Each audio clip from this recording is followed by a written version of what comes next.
തന്റെ കയ്യിലിരിക്കുന്ന 2 വയസ്സുകാരനായ അനുജനെ ചേർത്ത് പിടിച്ചുകൊണ്ടുള്ള ഫോട്ടോയ്ക്കൊപ്പമാണ് ഈ യുവാവ് തന്റെ ജീവിത കഥ പങ്കുവച്ചിട്ടുള്ളത്. എന്നാൽ ആ കുഞ്ഞ് എങ്ങനെ തന്റെ അനുജനായി എന്ന ചോദ്യത്തിനുള്ള ഉത്തരമാണ് ഈ കഥയെ വേറിട്ട് നിർത്തുന്നത്.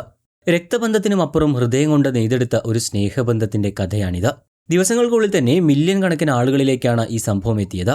യുവാവ് പങ്കുവച്ച കുറിപ്പ് ഇങ്ങനെ: എനിക്ക് അന്ന് 19 വയസ്സ് മാത്രമാണ് പ്രായം. സ്വന്തം കാര്യങ്ങൾ പോലും കൃത്യമായി നോക്കി ശീലിച്ചിട്ടില്ലാത്ത കൂട്ടുകാരോടൊപ്പം അടിച്ചു പൊളിച്ചു നടന്നിരുന്ന ഒരു സാധാരണ കൗമാരകാലം. ഒരു ദിവസം പതിവ് പോലെ വൈകുന്നേരം നടക്കാനായി ഇറങ്ങിയതായിരുന്നു ഞാൻ.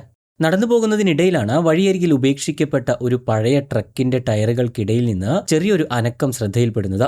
ആരെങ്കിലും ചപ്പുചവറുകൾ കവറിലാക്കി അവിടെ കൊണ്ടിട്ടതാകുമെന്നാണ് ആദ്യം കരുതിയത്. പക്ഷേ ആ കവർ വീണ്ടും ഇളകുന്നത് കണ്ടപ്പോൾ തോന്നിയ ആകാംക്ഷയോടെ ഞാൻ അത് തുറന്നു നോക്കി. സത്യം പറഞ്ഞാൽ ആ കാഴ്ച കണ്ടപ്പോൾ എന്റെ ശ്വാസം ഒരു നിമിഷം നിലച്ചു പോയിരുന്നു. ആ അഴുക്കുപുരണ്ട കവറിനുള്ളിൽ വായുവിനായി കേണുകൊണ്ട് മരണം മുന്നിൽ കണ്ട് പെടയുന്നത് ഒരു പിഞ്ചു കുഞ്ഞായിരുന്നു. ഏതോ ഒരു മനുഷ്യൻ ചെയ്ത ക്രൂരതയുടെ ഇര. ചോര കുഞ്ഞിനെ കവറിലാക്കി ആ ടയറുകൾക്കിടയിൽ ഉപേക്ഷിച്ചിരിക്കുന്നു.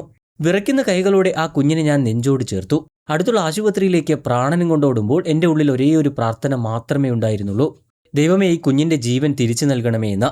ആശുപത്രിയിലെത്തി ഡോക്ടർമാർക്ക് കുഞ്ഞിനെ കൈമാറാൻ ശ്രമിക്കുമ്പോൾ ആ കുഞ്ഞു കൈകൾ എന്റെ വിരലിൽ മുറുകെ പിടിച്ചു.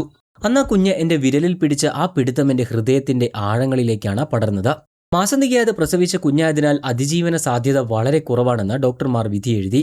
ചുറ്റുമുള്ളവർ എന്നെ ആശ്വസിപ്പിച്ചു: നീ നിന്റെ കടമ ചെയ്തു, ഇനി ബാക്കി കാര്യങ്ങൾ പോലീസോ അനാഥാലയങ്ങളോ നോക്കിക്കോളും, നീ വീട്ടിൽ പോയിക്കോളൂ എന്ന് പലരും പറഞ്ഞു. പക്ഷേ എനിക്ക് അവിടെ നിന്നും പോകാൻ തോന്നിയില്ല. എന്റെ വിരലുകളിൽ മുറുകെ പിടിച്ച ആ കുഞ്ഞു ജീവനെ അവിടെ ഒറ്റയ്ക്കാക്കി പോകാൻ എന്റെ മനസ്സനുവദിച്ചില്ല. ആശുപത്രിയുടെ തണുത്ത വരാന്തയിലിരുന്ന് കണ്ണീരോടെ ഞാൻ ദൈവത്തോട് വീണ്ടും വീണ്ടും അപേക്ഷിച്ചു. ഒടുവിൽ ആ പ്രാർത്ഥനകൾ ഫലം കണ്ടു.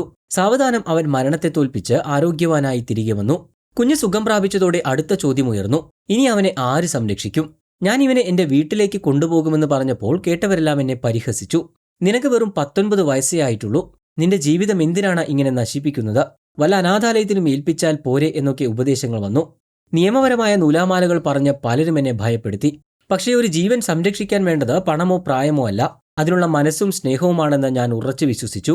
ആദ്യമായി കണ്ട നിമിഷം തന്നെ അവനോട് തോന്നിയ ആത്മബന്ധം കൊണ്ട് തന്നെ എനിക്ക് അവനെ ഉപേക്ഷിക്കാൻ കഴിയില്ലായിരുന്നു. അങ്ങനെ അവനെ വീട്ടിലേക്ക് കൊണ്ടുപോകാൻ തന്നെ ഞാൻ തീരുമാനിച്ചു. അവനെ വീട്ടിലേക്ക് കൊണ്ടുപോയി ഞാൻ അമ്മയോട് അപേക്ഷിച്ചു, നമുക്കിവനെ കൂടെ കൂട്ടാമെന്ന്. ആദ്യം അമ്മയ്ക്കും ഭയമായിരുന്നു. സാമ്പത്തികമായും മറ്റും നമുക്കിത് കഴിയില്ലെന്ന് അമ്മ പറഞ്ഞു. ഒടുവിൽ അമ്മയുടെ കാലു പിടിച്ച് ഞാൻ കരഞ്ഞപ്പോൾ ആ അമ്മ മനസ്സു മലിഞ്ഞു. എന്റെ കൈകളിൽ നിന്നും ആ കുഞ്ഞിനെ വാങ്ങുമ്പോൾ അമ്മയുടെ കണ്ണുകൾ നിറഞ്ഞൊഴുകുന്നുണ്ടായിരുന്നു. അച്ഛൻ മരിച്ചതിന്റെ വിഷമത്തിൽ കഴിഞ്ഞിരുന്ന ഞങ്ങളുടെ വീട്ടിലേക്ക് അവൻ എത്തിയതോടെ എന്തെന്നില്ലാത്ത സന്തോഷമായിരുന്നു. ഞങ്ങൾ അവനെ ആരവെന്ന് പേരിട്ട് വിളിച്ചു. ഒരു ജൂൺ 14 ആ ടയറുകൾക്കിടയിൽ നിന്ന് അവനെ ലഭിച്ചത്. അതുകൊണ്ട് തന്നെ ആ ദിവസം അവന്റെ ജന്മദിനമായി ഞങ്ങൾ ആഘോഷിക്കുകയും ചെയ്തു. ഇന്ന് അവൻ 3ാമത്തെ വയസ്സിലേക്ക് അടുക്കുകയാണ്. അന്ന് ജീവൻ നിലനിൽക്കില്ല എന്ന് ഡോക്ടർമാർ പറഞ്ഞ അവൻ ഇന്ന് വീട് മുഴുവൻ ഓടിക്കളിക്കുകയാണ്. ഞങ്ങളുടെ ലോകം തന്നെ ഇന്ന് അവനാണ്. സഹോദരങ്ങളാകാൻ ഒരേ ഗർഭപാത്രത്തിൽ തന്നെ ജനിക്കണമെന്നില്ല. ചിലരെ നമ്മൾ ഹൃദയം കൊണ്ട് തിരഞ്ഞെടുക്കുന്നതാണ്. എന്റെ ജീവിതത്തിലെ ഏറ്റവും വലിയ സമ്പാദ്യം എന്റെ ഈ അനുജൻ തന്നെയാണ്. ഇങ്ങനെയായിരുന്നു യുവാവ് പങ്കുവച്ച കുറിപ്പ്. ഈ യുവാവിന്റെ പോസ്റ്റിന് താഴെ നിരവധി പേരാണ് അഭിനന്ദനങ്ങളുമായി എത്തുന്നത്. എങ്കിലും ഇതിലെ നിയമവശങ്ങളെക്കുറിച്ച് പലരും ആശങ്ക പ്രകടിപ്പിക്കുന്നുമുണ്ട്. കുഞ്ഞിനെ നിയമപരമായി ദത്തെടുക്കാൻ എത്രയും വേഗം നടപടികൾ സ്വീകരിക്കണമെന്നും അല്ലെങ്കിൽ ചൈൽഡ് വെൽഫെയർ അതോറിറ്റിയുടെ ഇടപെടൽ മൂലം അവരെ വേർപിരിക്കാൻ സാധ്യതയുണ്ടെന്നും പലരും കമന്റിലൂടെ ഓർമ്മിപ്പിക്കുന്നു. എങ്കിലും സ്നേഹം കൊണ്ട് ഒരു ജീവനെ തിരികെ പിടിച്ച യുവാവിനും കുടുംബത്തിനും ഒപ്പമാണ് ലോകം. അവർ ഒരിക്കലും വേർപിരിയാതിരിക്കട്ടെ എന്ന് നമുക്ക് പ്രത്യാശിക്കാം.